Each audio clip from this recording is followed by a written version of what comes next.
네, 안녕하세요. 반갑습니다. 8월 8일 오후 11시입니다. 자, 오늘 시장, 최근에 제가 관심 종목 좀 많이 안 올리고 쉬고 있었긴 했는데요.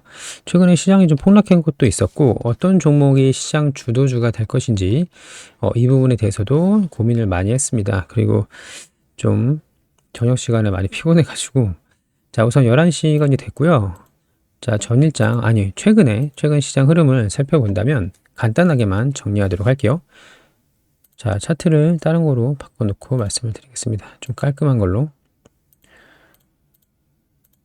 자, 최근 시장의 흐름은 지수의 조정이라고 생각을 합니다. 자, 7월에 두 가지 지표가 좀 나왔었죠. 고용에 관련된 지표, 또 제조업에 관련된 지표. 그러면 이 고용은 실업수당 청구 건수, 코로나 이후로 22년 11개월 만에 최고치. 자, 최고치로 나왔고, 제조업직 구매자 관리 지수도 예상치를 하회하는 등 이 두 가지 지표로 인해서 미국의 경기 침체가 우려가 생겼다. 그래서 주가가 굉장히 많이 이렇게 올랐었죠. 여기서 빠른 대규모의 차익 실현이 나온 상황이다.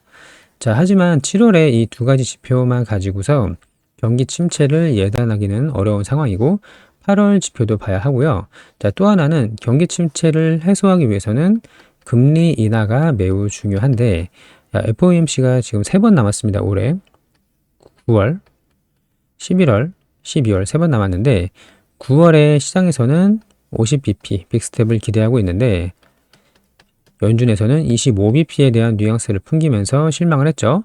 자, 그래서 경기 침체를 막을 수 없을 거라는 우려감이 확산이 되면서 지수는 대규모 차익 실현이 나왔다. 이렇게 정리하시면 됩니다. 다시 한번, 자, 7월에 두 가지 지표로 인해서 경기 침체 우려감이 생겼고, 경기 침체가 오기 전에 금리를 빠르게 인하해야 되는데, 연준에서 그렇지 못하는 태도를 보이니까 시장에서 대규모 차익 실현이 나왔다. 자, 이 상황이고요. 또,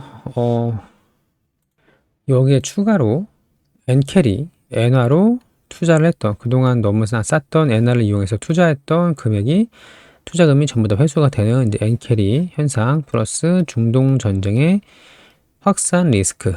자, 이 세 가지 재료가 경기 침체, 엔캐리, 중동 지역의 전쟁 확산, 이 세 가지 재료가 동시에 반영이 되면서 시장이 급락을 했습니다. 제 코스피가 마이너스 12% 하락한 거는 진짜 하루 만에 이렇게 하락한 건 처음 보는 것 같고요.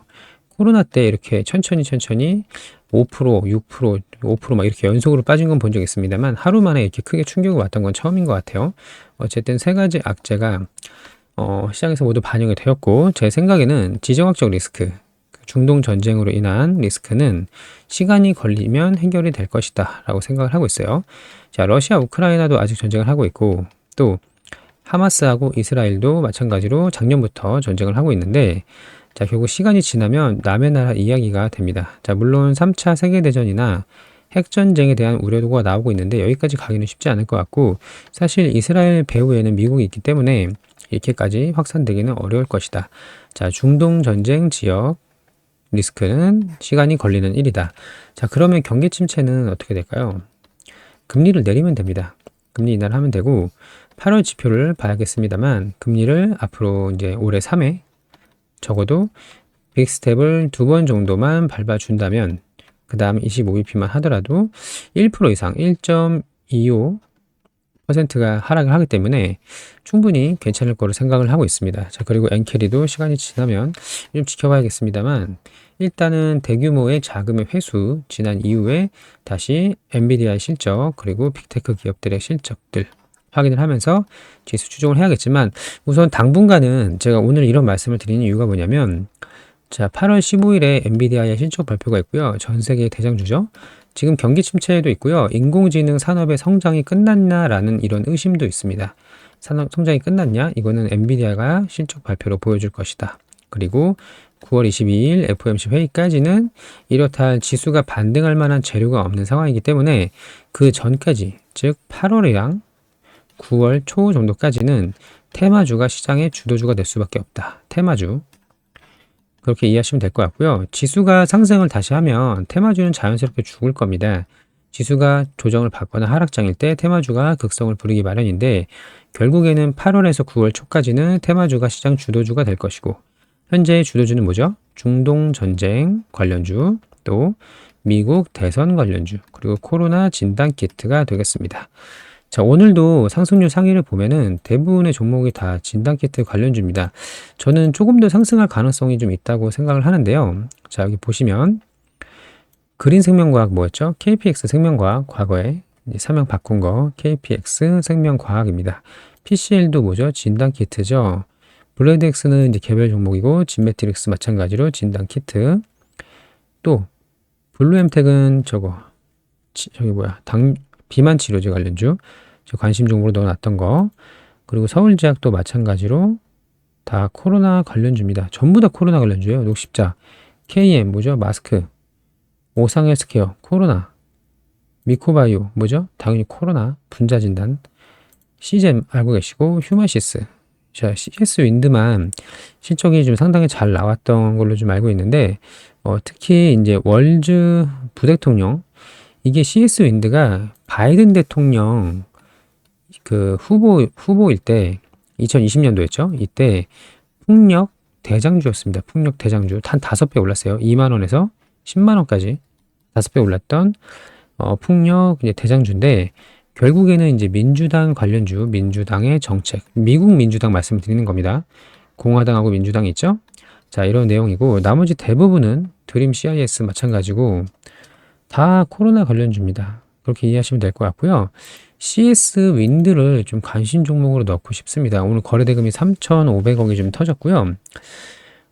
이렇게 할게요. 코로나 좀 더 갈 것 같아요. 왜냐하면 시장이 반등을 단기간에 하기 좀 어렵게 보고 있기 때문에 지수의 조정기에는 마찬가지로 미국 대선 관련주, 또 중동 전쟁 관련주, 코로나, 이게 적어도 8월까지는 유지가 될 가능성이 높아 보이고 진단 키트 중에서 대장주를 하나 꼽자면 저는 휴마시스를 좀 꼽고 싶습니다. 휴마시스.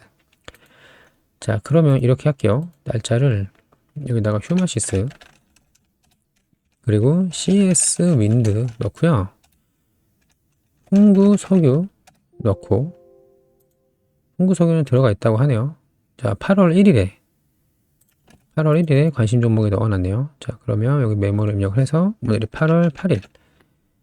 자, 흥구석유는 8월 1일에 관심 종목 이날이었죠. 다음날, 상한가가 한 다음날 말씀을 좀 드렸었는데, 자, 이거 다시 한번 여기로 추가시키겠습니다. 흥구석유. 더 갈 수 있을 걸로 생각을 하고 있는데, 그러면 보시면 휴마시스가 진단키트 대장주, 오늘 거래대금 3천억. 흥구석유는 중동전쟁 대장주입니다. 그쵸? 그리고 하나 더 넣어야 돼요. CS윈드가 이제 민주당 관련된 대선 정책주고요. 여기에 우리바이오 하나 더 넣겠습니다. 자, 우리바이오는 제가 계속 영상을 좀 찍고 있는데요. 여기 이 구간 전부 다 매수 타이밍이라고 말씀을 드렸고, 여기 역사적 신고가가 아니라 단기 신고가 여기 5,850원 돌파할 가능성이 높다고 말씀을 드렸는데 저는 더 간다고 봅니다. 자, 그러면 정리가 됐습니다. 코로나 진단키트 하나, 휴마시스, 중동전쟁 관련주, 흥구석유, 아니면 휴니드는 좀 뒤늦게 올라오긴 했는데 위치가, 휴니드까지도 일단 후보로 넣을게요. 방산이 더 강한 모습을 보이고 있으니까. 거래대금도 보시면 올라갈 때 뭐 3천억씩 터졌습니다. 자, 이렇게 5개. 진단키트 한 종목, 중동전쟁 두 종목, 미국 대선 두 종목, 우리바이오도 민주당이고 CS윈드도 민주당입니다. 자, 트럼프는 공화당은 SG, 우크라이나 재건주 보면 되는데요. 이것도 마찬가지로 끝나진 않았다. 그렇게 생각을 하고 있고, 자, 미국 대선이 11월 5일이기 때문에 그때까지는 지지율이 엎치락뒤치락 하면서 주가가 올랐다 내렸다 할 걸로 보이는데요. 눌림 구간 잘 공략을 한다면 수익 낼 수는 있어 보입니다. 제가 안내드리는 종목들을 다 매수하라고 말씀드리는 건 아니고요. 각자 자기만의 눌림 돌파, 또 각자 스윙, 이런 이제 기준에 맞춰서 투자를 하시면 될 것 같다. 자, 여기 퍼센트 적혀 있는 건 제가 관심 종목에 넣어놓고 바로 이제 눌러놓은 가격이거든요. 요건 아니고, 요건 예전에 해놓은 거고. 자, 참고하시면 될 것 같고요. 자, 최근에 시장이 굉장히 조정을 받고 있기 때문에 지금은 테마주를 할 때다. 실적 기반, 실적 베이스로 올라가는 우상향하는 종목은 조금 어렵고, 다만, 이것도 말이 좀 길어지는데, 셀트리온하고 삼성바이오로직스, 삼성바이오로직스, 그리고 조선주, 요렇게는 또 보고 있어요. 셀트리온, 삼성바이오로직스. 차트 좋죠? 자, 이번 폭락에도 바로 반등을 해서 오히려 고점을 갱신해 나가고 있습니다. 그리고 조선주에는 HD 현대중공업. 이 종목도 차트가 상당히 좋습니다. 조정 아무 일도 없다는 듯이 바로 상승해 왔죠? 자, 이 정도로 정리하도록 하겠습니다. 다시 한번. 8월은 테마주가 상승할 가능성이 높고, 9월 FOMC 이전까지는 지수가 크게 반등하기는 어렵지만 이때 금리 인하를 시작을 하게 되면 지수는 반등할 가능성이 더 높다고 보인다. 그리고 11월, 12월 마찬가지로 금리 인하하면 더 상승할 가능성이 있어 보이고요. 8월 중에 테마주로는 중동 전쟁 관련주, 미국 대선 관련주, 코로나 진단 키트 관련주 이렇게 정리하시면 되고, 자, 그 사이에 실적 베이스로 상승하는 종목들은 삼성 바이오로직스, 삼바, 그리고 셀트리온, 또 HD 현대중공업 이 정도로 정리하면 되겠습니다. 원시 종목이 좀 많아졌죠? 자, 각자 놓고 기준에 맞춰서 좀 매매를 하시면 될 것 같고요. 절대 뭐 추천이나 그런 거 아니기 때문에 각자 판단에 맞춰서 하시면 됩니다. 자, 이것도 관심 종목이 넣어놨네요. 7월 26일 이날이었네요. 예, 아무튼 그렇게 치고, 자, 구독자님들 모두 좋은 결과 있기를 진심으로 바라고요. 저도 파이팅해서 다시 상승장이 온다면 그때 높은 수익률 모두들 챙겨 가시길 진심으로 바랍니다. 감사합니다.